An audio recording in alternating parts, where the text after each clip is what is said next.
Vous écoutez toujours Danscussion & Co sur choc.ca, de retour en studio avec Clara, Léa, Alexia à la régie.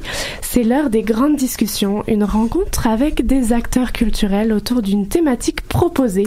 Oui, aujourd'hui, on a voulu aborder un sujet dont on parle peu, mais qui est inévitablement présent dans l'esprit des danseurs, des artistes de cirque, des artistes qui travaillent avec leur corps, l'accident. On a eu envie de donner la parole à des artistes qui l'ont vécu pour comprendre comment se passe l'après, pour parler de résilience aussi et surtout. Jeffrey Hall, Maxime Girard et Jacques Poulain-Denis sont avec nous. Merci à tous les trois d'être avec nous aujourd'hui. Bonjour. Et bonjour. Alors, Jacques Poulain-Denis, tu es un... voix. Oui. La voix sensuelle. Jacques Poulain-Denis, tu es un artisan des arts de la scène, compositeur, chorégraphe, metteur en scène et interprète. Tes projets brouillent les frontières entre danse, théâtre et musique. Tu es directeur artistique de la compagnie Grand Poney et on te connaît et reconnaît également dans les pièces de Mélanie Demers avec qui tu collabores régulièrement. Maxime Girard, tu es artiste de cirque, tu as travaillé avec le Cirque Éloise, les 7 doigts de la main, le Cirque du Soleil et depuis plusieurs étés, tu diriges un spectacle cabaret de cirque.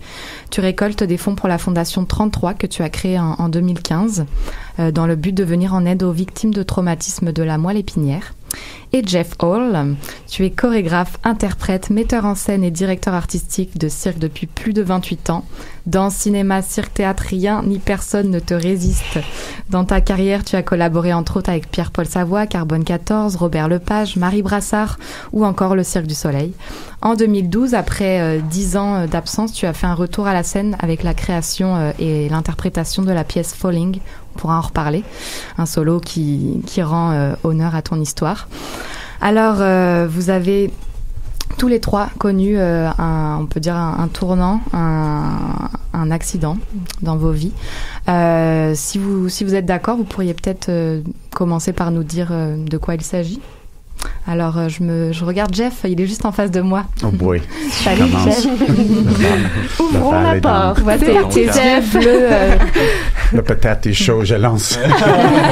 Tu peux lancer la patate chaude après. Donc, dis-moi, qu'est-ce que tu veux... Alors, où est-ce que je veux commencer? Ouais, je veux juste savoir quel a été pour toi l'accident qui a fait que ta vie a Ouais, accident comme tel, c'était une chute de 5 mètres dans une répétition avec le grand metteur en scène Robert Lepage. C'est le spectacle Zulu Time. Et c'est une mousqueton qui ne tient pas. C'était mal attaché finalement. Et donc, je sautais dans une petite répétition d'un numéro qui s'appelle Tango. Donc, on danse avec nos têtes en bas. Se tient par une harnais, une sling et tout ça. On se posait des marcher avec notre pied, da-da-da. Sauf que moi, j'ai juste sauté, puis pouf, j'arrive au plateforme métal à 5 mètres. Et voilà. Et voilà quoi, Jeff? Oh, excusez-moi. Et voilà, on parle de... C'est quelque chose parce qu'on ne sait pas nécessairement quand tu fais une chute de vraiment de ça qui se passe là. Mais après quelques années, je viens de comprendre tout là. J'arrive directement sur mes épaules. Moi, je pense que j'arrive sur mon dos. Mais j'arrive sur mes épaules, puis j'ai mon L1 était complètement écrasé. Mais ça n'existe plus. Puis mon lapinée était écrasé à 90%. Donc, pour le médecin, la règle pour eux, quand tu vois une moelle épinée écrasée plus que 50%, c'est clair que la personne ne va jamais marcher. Mm-hmm. C'est ça que j'ai attendu après que je commence à marcher. Et je pense que j'ai juste la chance que je suis sur mes deux pattes, à part deux autres choses que je vais donner dans mon côté. C'est une chose, on est des artistes de mouvement, donc on comprend bien comment de réagir avec un corps différemment que quelqu'un qui était, comme on dit en anglais, a weekend warrior, quelqu'un qui fait juste un sport. On travaille toujours avec notre corps, donc on est plus une capacité d'avancer plus A dans le delà, puis B dans la conception d'imagination de marcher, mettons, ou de bouger différemment. C'est comme ça que j'ai appris. Je travaille beaucoup avec mon imaginaire, mon mémoire d'arrive sur mes deux pattes. Et c'est ça.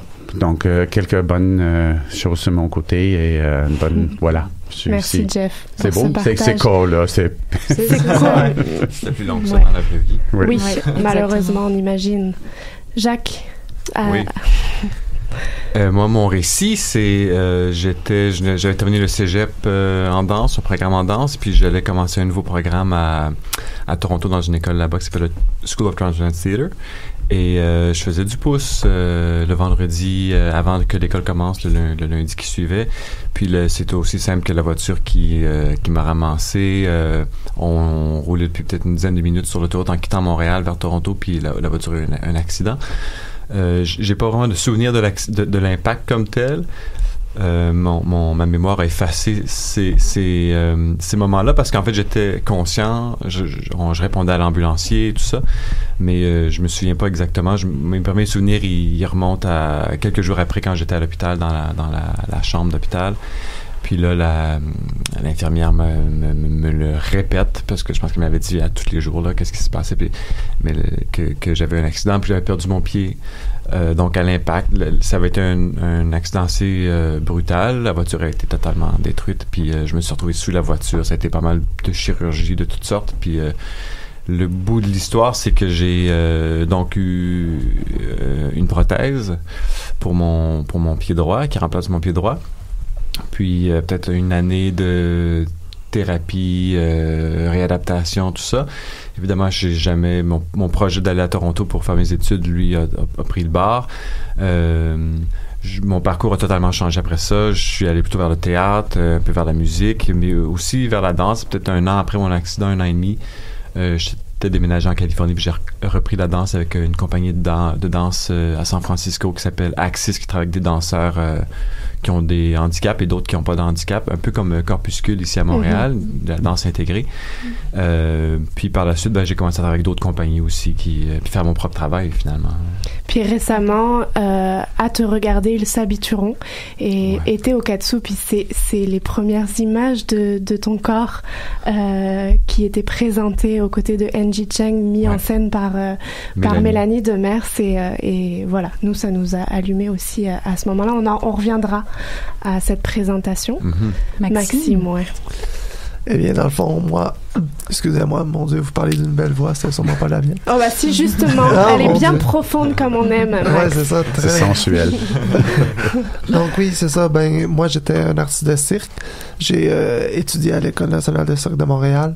Puis ensuite, comme vous avez dit plus tôt, j'ai travaillé pour les compagnies de cirque qu'on connaît. Et puis, en 2013, j'étais au Moyen-Orient en train de performer pour une compagnie québécoise un peu plus petite. Et c'était en plein spectacle. Dans le fond, c'était en power track, donc une longue trampoline. Et puis, tout simplement, je me suis perdu et j'ai... manquer de hauteur dans un mouvement, donc tout simplement la tête n'a pas passé, donc je t'atterris comme prévu sur le matelas, mais pas dans la bonne position, donc je t'atterris et puis là ça a été aussi simple que ça, tout s'est arrêté.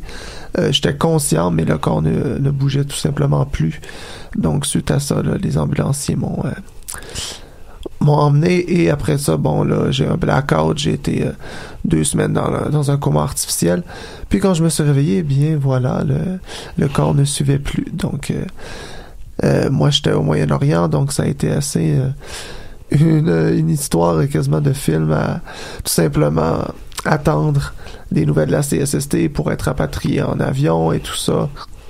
Donc ça s'est fait sur un délai peut-être d'1 mois. Et après ça, quand je suis arrivé ici, ça en est suivi là, l'équivalent de peut-être 1 an et demi à l'hôpital, ensuite dans 2 centres de réhabilitation pour essayer de récupérer le plus possible. Mais comme il y en a des plus chanceux que d'autres et d'autres moins, eh bien moi je suis en fauteuil roulant aujourd'hui, je suis tétraplégique. Et puis voilà, donc suite à ça, en 2015, j'avais besoin de quelque chose, disons, pour oublier un peu, penser à autre chose. Donc, c'est là que j'ai créé la Fondation 33, qui est une fondation qui utilise le cirque à bon essor pour amasser des fonds pour la moelle épinière. Donc, on a créé des spectacles en 2015 et ensuite, en 2016, j'ai pris une année off, comme on dit, de restructuration, à voir ce que je voulais faire dans la vie. Et après ça, j'ai commencé des projets d'été au Saguenay-Lac-Saint-Jean, Dolbeau-Mistassini pour être plus précis, mon fier patelin. Donc, Voilà, donc moi, ça m'intéressait évidemment d'amasser des fonds pour la Moelle-Épinière, mais aussi d'amener le cirque en région là où ce n'est pas possible. Donc, un peu là deux sujets assez importants à mes yeux. Et puis, donc, on a fait des spectacles pour l'été 2017, l'été 2018.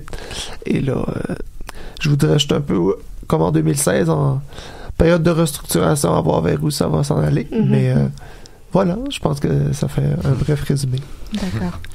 C'est vrai qu'on a envie de vous demander aussi, après justement avoir vécu des épreuves comme celle-ci, quel est votre regard sur l'art, sur votre pratique, et est-ce que votre regard a changé?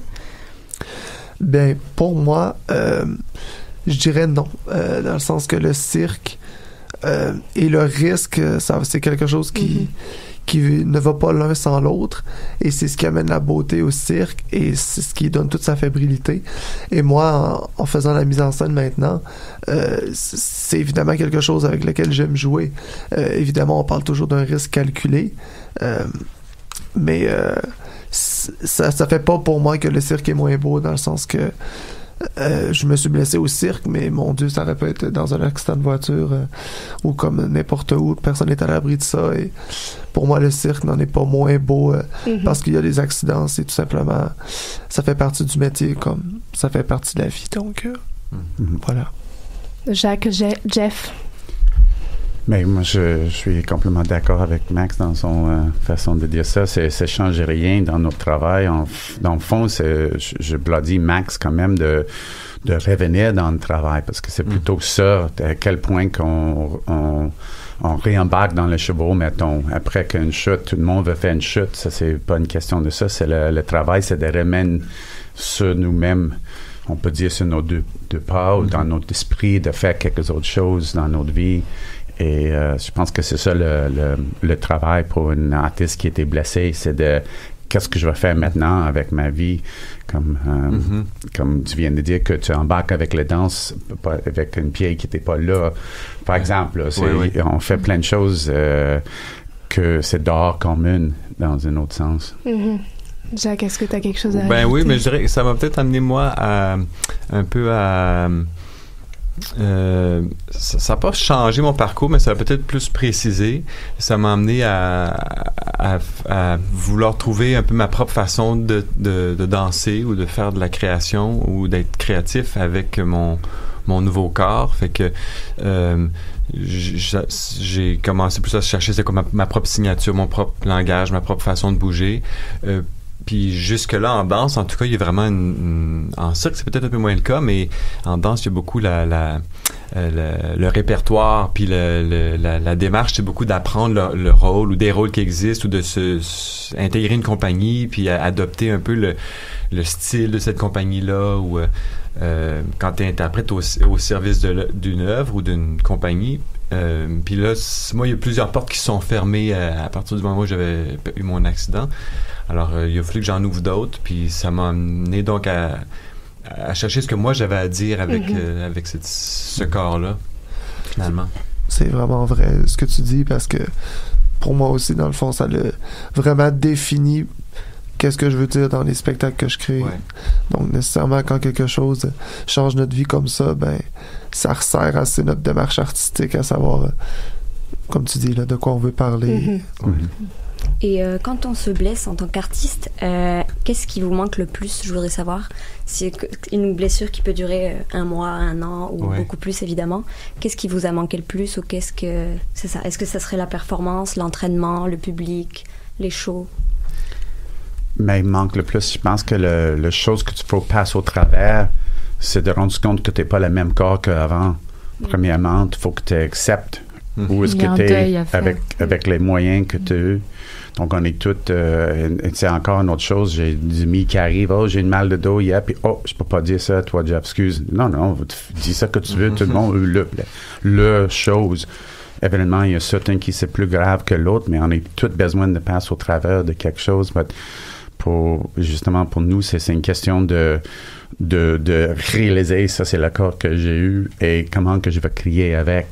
Parce que la mémoire était toujours, la vision était toujours, la capacité de parler pour nous autres, par exemple, était toujours. Peut-être quelqu'un d'autre va perdre une voix, mettons, que c'est un autre type de blessure. Il faut communiquer de toute façon. Et voilà. Oh, juste une autre chose que je trouve, c'est drôle, parce que tu mentionnais que tu es en danse, puis moi, au début, j'étais pas en sucre. C'est le sucre qui m'amène après mon accident. Et je trouve vraiment weird de travailler avec le trapèze ou quoi. Je suis en train de, chaque fois que quelqu'un tombe, tu regardes, OK, on fait ça encore. Tu as besoin de regarder loin de ça parce que à un moment donné, tu passes au travers de ta chute que tu viens de faire. Encore, oui, OK, répète ça encore une autre fois. Mais tu veux rien savoir avec les gens qui tombent comme ça en avant les yeux chaque fois. Ben, après 2000 chutes, parce que les artistes font pas mal de chutes dans la vie, tu commences à accepter ça. Ben ouais, c'est ironique, là, en tant qu'artiste, combien de nous sont tombés dans toutes les façons pas possibles, puis que les gens, tu dis, mon Dieu, cette personne-là ne va jamais se relever. Et comme si de rien n'était, voilà. Et c'est drôle, comme moi, c'était un peu l'inverse, tu sais, c'est comme, c'est arrivé, tu fais, OK, bon, il est tombé, tu sais, ça va. Mais, tu sais, je me suis pas relevé, donc on peut pas savoir, mais oui, c'est tout le temps. On dirait qu'il y a comme une naïveté sous-jacente, mais qui est super belle dans ces prises de risque, autant comme danseur, autant comme acrobate. Est-ce que c'est une méséducation? Est-ce que c'est quelque chose qu'on ne vous conscientise pas à ces accidents, ou à ces risques, en tout cas, qui sont présents dans les milieux artistiques? Oui, Jacques. Je pense que... en fait, c'est drôle parce que j'allais un peu répondre à la question précédente. Qu'est-ce qui m'a manqué? Ce qui m'a manqué, moi, puis ça rebondit à ce que tu poses comme question, c'est qu'il m'a manqué un peu des role models ou des exemples de danseurs ou de professionnels qui avaient la même ou un parcours similaire au mien, ou dans mon cas, c'est des danseurs amputés. Est-ce que ça existe? Parce que moi, cette condition-là d'être amputé, je connaissais rien là-dessus avant qu'est-ce que mon accident m'arrive. Fait qu'en plus de devoir réapprendre à danser, il fallait aussi réapprendre à marcher, puis comprendre c'est quoi ce nouveau corps. Puis si j'avais eu déjà plein de références, ben oui, lui l'a fait. Ben là, t'es déjà plus avancé. Donc, cette espèce de naïveté dont tu parles, elle était vraiment présente pour moi. Je savais pas dans quoi je m'embarquais. Je savais pas qu'est-ce qui était possible ou pas possible. Puis il faut vraiment... Puis je me souviens quand ils m'ont dit à l'hôpital, c'est les drogues qui parlaient un peu, là, mais qui m'ont dit, là, vous avez un accident, vous allez rester ici un petit bout de temps. Parce qu'on a plein de choses à arranger sur vous. Moi, j'ai répondu, OK, c'est super, mais moi, je commence l'école lundi. Alors, essayez de faire ça rapidement parce que... Tu sais, le gars il était comme vraiment dans déconnecté. Puis c'est ce genre de naïveté-là, je pense, qui aide à tu sais pas qu'est-ce qui est possible ou qu'est-ce qui est pas possible. Puis donc, tu peux juste te dire que tu vas l'essayer, dans le fond. Puis c'est peut-être un peu pour ça aussi que toi, Jeff, tu t'es retrouvé en cirque, dans un autre... C'est comme une autre discipline qui est venue te chercher parce que, justement, il y avait une espèce d'inconnu qui était souvent très, très attirant. Et puis... peut-être un deuil à faire par rapport à une certaine partie de ta vie, mais que ça ouvre après ça d'autres portes pour tout un autre champ de possibilités. Oui, exact. Puis il faut que tu acceptes ces portes qui viennent d'ouvrir aussi, parce qu'on ne sait pas dans notre carrière comme un artiste quelle porte va arriver. Maxime, ils sont blessés, il peut être un acrobate, puis éventuellement, ils s'enlignent vers d'autres choses. Ça arrive avec toutes nous autres dans notre vie, notre carrière en même temps. Évidemment, une porte ferme, une autre ouverte là, en même temps. J'aurais une question un peu plus sociale, un peu plus encadrement. Quel accompagnement vous offre-t-on autant socialement que dans l'art, le milieu? Est-ce qu'il y a un accompagnement que vous pouvez aller chercher? Et ce soutien, cet accompagnement, sont-ils vitaux dans vos démarches? Ou au contraire, vous préférez les laisser passer pour vous concentrer sur vos démarches artistiques? Quand on vit ce genre d'accident, est-ce qu'il y a un soutien? Alors on parle... peut-être CNESST, CSST. Jacques, je ne sais pas si tu as pu, vu que c'était un accident hors travail, mais pour... moi, c'est un accident de la route, fait que j'ai été pris en charge par la SAC. Oui, c'est sûr qu'au niveau médical, toutes les ressources étaient là. Même chose pour moi aussi avec la CSST. Mais évidemment, comme on le sait, si c'était arrivé en pratique, c'était une toute autre situation. Puis c'est un peu pour ça, moi, que j'ai créé ma fondation, parce que ça arrive à tellement de personnes qui sont juste malchanceuses, entre guillemets. Tu sais, comme moi, j'ai été chanceux dans ma malchance, si on veut, que ce soit dans ces circonstances-là. Au moins, j'ai pas de soucis financiers. Déjà que j'ai d'autres soucis constants dans ma vie qui, en fait, n'arrêtent pas. Donc, c'est toujours la même chose, mais au moins de pas avoir à se soucier de ça. Donc, c'est pour ça que nous, en tout cas avec ma Fondation 33, la Fondation 33, pour les 33 vertèbres du corps humain, eh bien, c'est ça. On essaie d'aider ces gens-là, justement, qui n'ont aucune assurance parce que c'est encore une étape supplémentaire, puis c'est déjà très difficile ce qu'on vit, donc. Je veux juste ajouter que on est toujours plein dans notre système de santé ici au Québec et toute cette façon, mais moi, je sentais que je tombais sur une filet assez solide. Ouais, là. ouais, moi aussi. Je tombais dans la merde, évidemment, mais les gens qui soutiennent, c'est solide. La chose que je suis vraiment contre, c'est la compagnie assurance.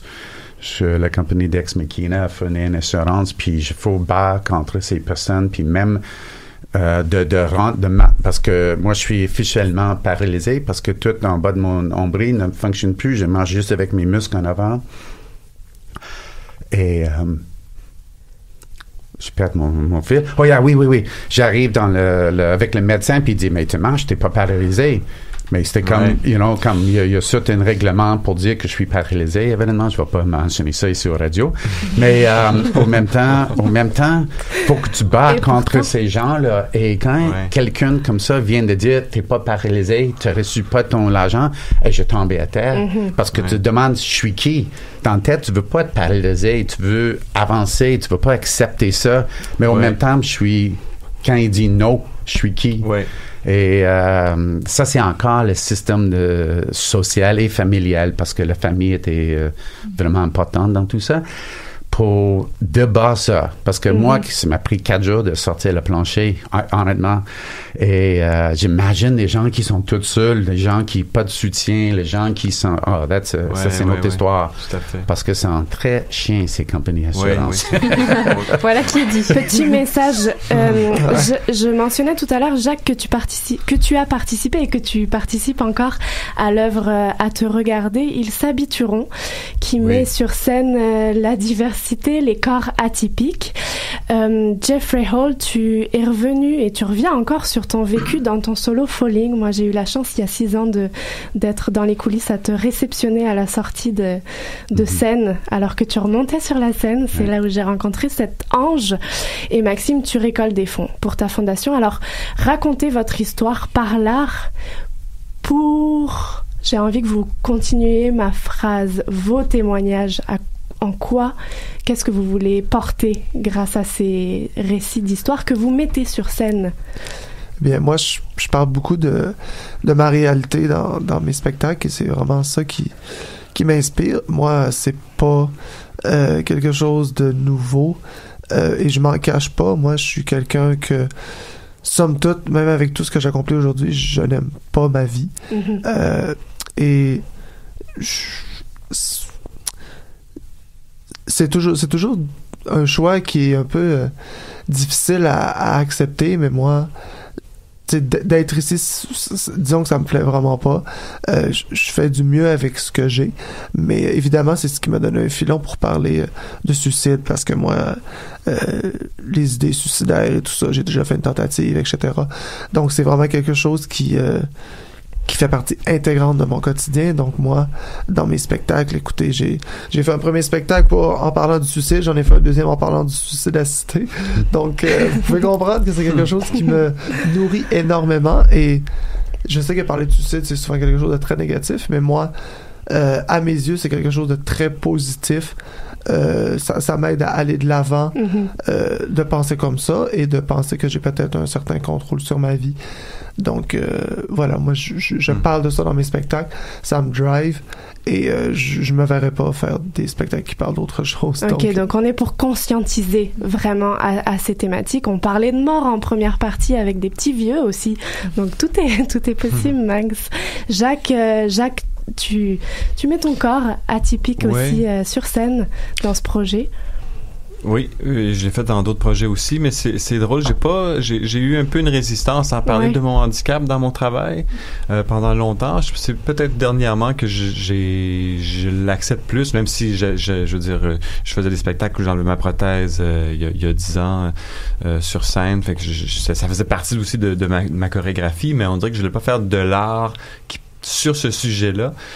Je dirais peut-être que aujourd'hui, ce qui m'apparaît comme étant un peu le thème qui lie mon travail et ma vie personnelle, c'est la résilience et puis la capacité passer à travers des épreuves ou de contourner des obstacles ou de changer de cap puis il y a un peu une insistance dans notre société de toujours continuer puis de pas trop s'arrêter pour se poser des questions, de persévérer. C'est ça qui fait des héros dans notre société. Puis je sais pas si c'est si sain que ça comme approche de vie. Je pense aussi que des fois ça prend un petit réveil puis un petit temps d'arrêt pour se poser des questions, réévaluer puis se repositionner. Mm-hmm. Je comprends ce que tu veux dire aussi parce que tu sais, bon, moi j'ai parlé de ça, mais dans mes spectacles, c'est des sujets qui sont assez tu sais, je dirais c'est beaucoup dans le sous-texte. Tu sais, c'est pas nécessairement. Tu sais, mon spectacle ne se veut pas être. Ok, c'est un spectacle qui parle du suicide, donc ou du suicide assisté. Donc c'est plutôt moi.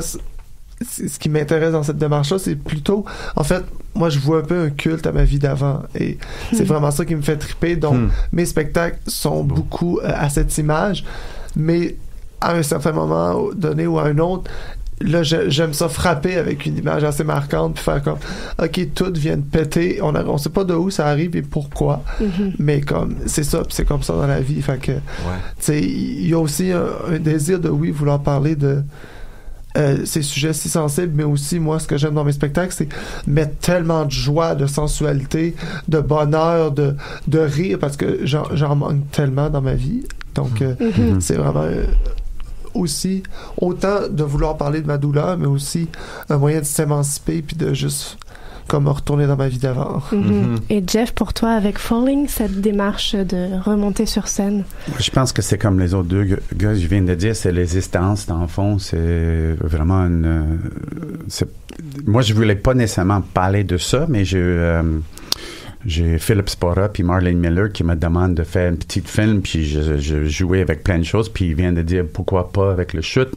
Ça m'a choqué de embarquer là-dedans. Mais après une petite 5 minutes, une tentative de ça, c'est avec le spectacle qu'ils viennent de voir. Et c'est Marc Bellin, quand même, dans ça, qui, quand je commence à parler de ça, une blague, il dit « Jeff, faut que tu parles de ça, faut que tu parles de ça. » Et Marc Bellin m'a vraiment poussé dans ce sens d'allonger le sujet plus que je voulais faire. Ça a l'air qu'il y a des gens autour de moi qui continuent de dire « Besoin de parler de ça, tu as besoin de parler de ça. » Donc, je me trouve dedans. Mais quand même, quand tu fais un spectacle comme Falling, qui était, comme Max vient de dire, c'est très drôle au début. J'ai le mon rire pas mal. C'est ça que j'ai attendu quand j'étais sur stage. Je pense qu'il rit avec moi, pas à moi. Mais à la fin, j'ai attendu beaucoup de gens qui arrivent avec cette look dans les yeux, avec la capacité d'arriver sur de donner un petit peu de... Je sais pas, c'est quand même uplifting dans un bon sens. Même si on parle de ça, c'est pas nécessairement, comme je viens de dire avant, là, de tomber. C'est une question de comment qu'on va remonter. Merci. J'ai juste envie de vous dire merci pour ce partage. C'était vraiment super de vous avoir tous les trois avec nous aujourd'hui. Ça passe vraiment vite et c'est déjà le temps de se quitter. On va conclure puis lancer le balado. Ouais, on peut juste mentionner que cette émission a été beaucoup inspirée de ce qui va se passer la semaine prochaine, le 17 novembre. La troupe internationale Illabilities est formée de 8 danseurs aux capacités différentes. Leur slogan, pas d'excuses, pas de limites. Et Illabilities célèbre son 10e anniversaire par un événement de danse urbaine inclusive avec les grands ballets. Et cette soirée mettra l'emphase sur l'adaptation, l'inclusion et la communauté. Elle est portée par Lazy Leg, si on le connaît en danse urbaine, qui est assez fabuleux. Donc merci à tous les trois d'avoir été avec nous. Vous avez pris la parole 20 minutes et on espère que ça va continuer et que ça va conscientiser un peu hors